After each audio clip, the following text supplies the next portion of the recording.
सुख और दुख मानसिक अवस्था के परिणाम है। जो चीज सुख का आधार होती है वही दुख का आधार भी बनती है। पत्नी बड़े प्यार से खाना बनाती है। उसने आपके लिए सभी चीजें बनाई। आप खाना खाने बैठे। पत्नी ने थाली सजाई। आपको देखकर अच्छा तो लगा, पर मन किसी उधेड़बुन में लगा हुआ था। खाना खाना शुरू किया कि सब्जी में नमक नहीं था। दूसरा कौर दूसरी सब्जी से लिया, ओह, उसमें दुगना नमक, एकदम खारा। सिर तो पहले ही गर्म था। पत्नी को खरी खोटी सुनाई। थाली को ठोकर मारकर आप अपने काम धंधे निकल गए। इधर पत्नी रूठी हुई हो गई। उसकी छोटी सी गलती ने सारे अरमानों पर पानी फेर दिया। उसकी खुशी का सैलाब दुख में बदल गया। अब इस भोजन की थाली का वो क्या करे। तभी किसी भिखारी की आवाज सुनाई दी, माँ, खाने को कुछ मिलेगा? 2 दिन से भूखा हूँ। महिला ने थाली उठाई और उसे दे दी। खाना देखकर खुश हो गया भिखारी। वाह, आज तो सुबह सुबह किसी अच्छे इंसान का मुख देखा। खीर पूड़ी 2 सब्जी लापसी, मजा आ गया। वो खाना खाने बैठा। एक सब्जी चखी, खारी थी। दूसरी चखी, फीकी थी। उसने दोनों सब्जियों को मिला दिया। नमक बराबर हो गया। मस्ती से खाना खाकर चला गया। एक आदमी के लिए वही भोजन शांति का कारक हो गया और दूसरे के लिए अशांति का। हमारे मन के द्वारा ही जीवन की शांति और अशांति निर्धारित होती है। सुख और दुख सदा एक जैसे भी नहीं रहते। कोई आज करोड़पति है तो वह सदा ही करोड़पति नहीं रहने वाला, और जो रोडपति है वो भी नहीं रहने वाला रोडपति। रोडपति और करोड़पति में क की कमी या क की अधिक है। क यानी करो, मेहनत करो।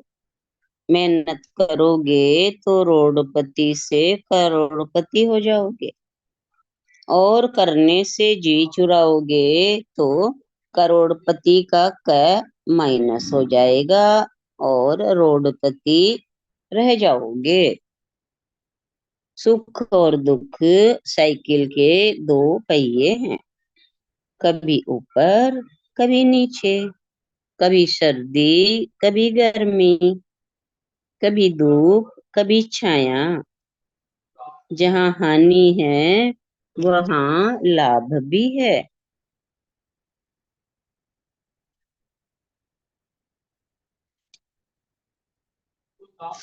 जहाँ संयोग है तो वियोग भी है। खिलना है तो मुरझाना भी है। जन्म है तो मृत्यु भी है। दोस्ती है तो दुश्मनी भी है। ये प्रकृति की व्यवस्था है जो बदलती चलती है। अगर हम प्रकृति की परिवर्तनशीलता को समझ लें तो हम ना तो गुमान करेंगे, ना शिकायत करेंगे। मिल गया, पा गए तो गर्व नहीं, खो गया तो शिकवा नहीं। ये जीवन की सहजता है। जो आया है वो जाएगा, जो पाया है वो खोएगा, जिनका साथ मिला है छूटेगा। इस दुनिया में सनातन कुछ भी नहीं। दिस टू विल पास, यहाँ सब बीतता है। दुख है तब भी बीत जाएगा, सुख है तब भी याद रखो, दिस टू विल पास, यानी ये भी चला जाएगा। आप यदि नगर के प्रमुख हैं, नेता हैं, तो याद रखें, दिस टू विल पास।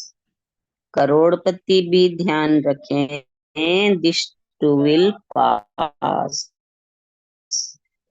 अगर कोई दुख से, पीड़ा से, संताप से भरा हुआ है, वो भी ये सोचे, दिस टू विल पास, यानी गुजर जाएगा, चला जाएगा। जब वह न रहा तो यह कौन सा सनातन रहेगा, और जब यह न रहेगा तो अगला कौन सा सनातन रहने वाला है। ये सब चला चली का खेल है।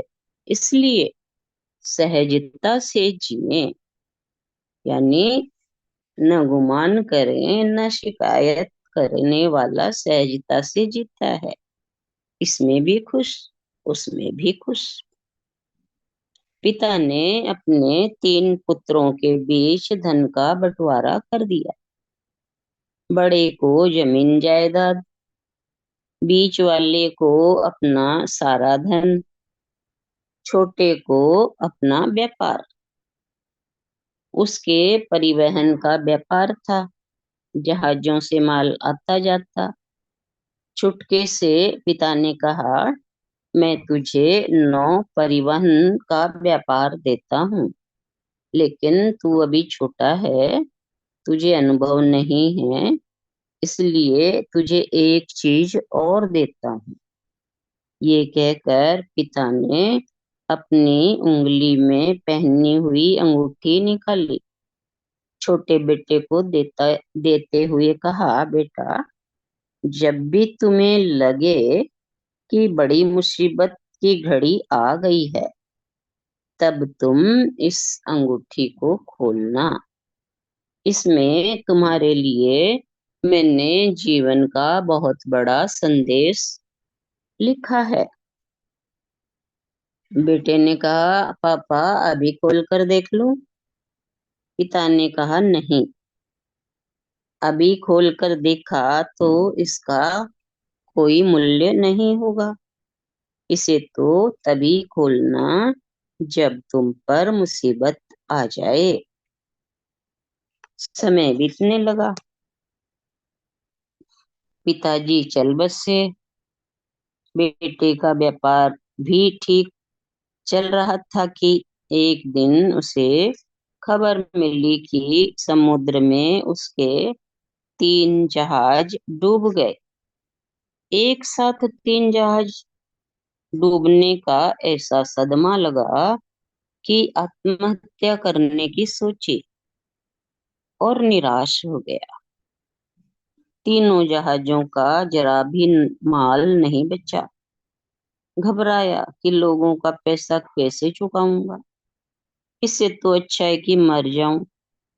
और वो समुद्र में छलांग लगाने ही वाला था कि पिता की दी हुई अंगूठी की याद आई, और उनकी बात याद आ गई, और उसने अंगूठी का हीरा हटाया तो देखा वहां एक कागज है।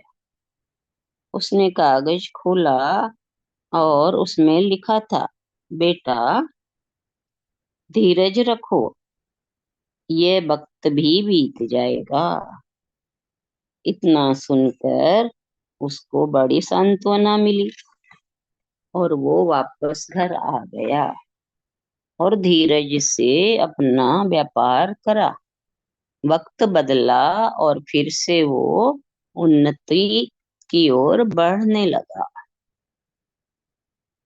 यदि हर मनुष्य धैर्य को धारण कर ले तो विपरीत परिस्थितियों में भी वो आगे बढ़ सकते हैं। धैर्य और संयम की परीक्षा तभी होती है जब वातावरण विपरीत होता है।